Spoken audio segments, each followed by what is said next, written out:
And I want to give you a couple tips because writing does not have to be difficult. Some of you are already incredible writers, and this process is not difficult for you. So determine first and foremost, how do you want to get this book out?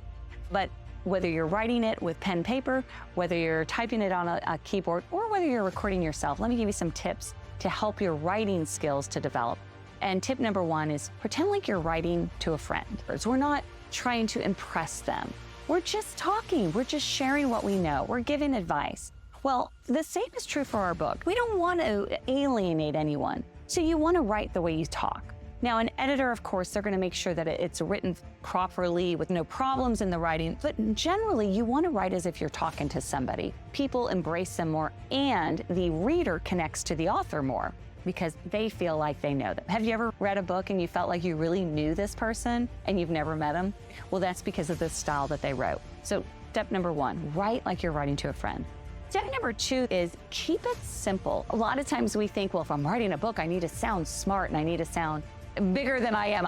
No, it's absolutely the opposite. You don't want to use big words. You never want to say something that somebody may not totally understand. This is where Zig Ziglar was brilliant. He wrote over 30 books, and every book he was very specific that it was written at the 7th grade, 3rd month level. Think about that. Here's why. Zig never wanted anyone to not fully capture what he was trying to teach them. And when you keep it simple, it's easier to implement. So keep it as simple as possible. When I was writing one of my books, I gave it at the time one of my sons was in junior high, middle school, and I gave it to him to read.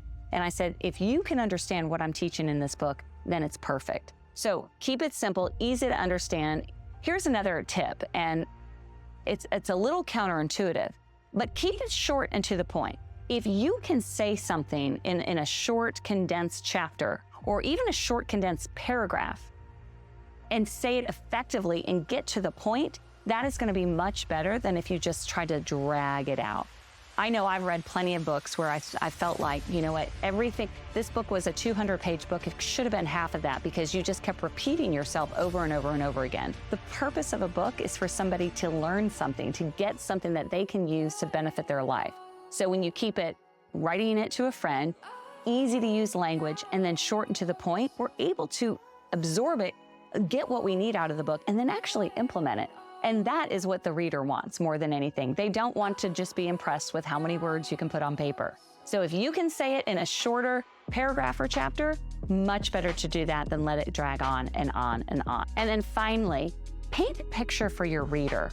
Think about this as when somebody's reading your content and you're trying to teach them something, is there a way that you could tell a story instead of just making the point? When we can visually see something, we're more likely to remember it.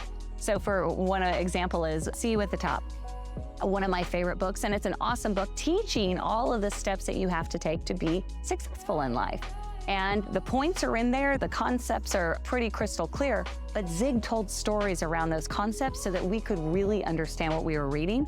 One of those examples was the Kick the Cat story. You might remember the story, but if not, it's a story about a businessman who ends up having a temper tantrum, and he takes it out on his secretary, and then his secretary takes it out on another person, and then another person, and then finally it gets taken out on the person's child at home. When they get home, that anger, when somebody yells at you, then you're in a bad mood, and it keeps going and going and going and going and going until that little boy ends up kicking the cat. I paraphrase that not very well, but the point of that story is when we are in control of our anger, all relationships are better. People will remember that story. They may not remember the fact about or the point about controlling our anger. So the same goes for whatever you're teaching. What stories can you come up with? They can be your personal stories, and I really encourage that, especially if you're wanting to connect with your audience, but they don't have to be about you.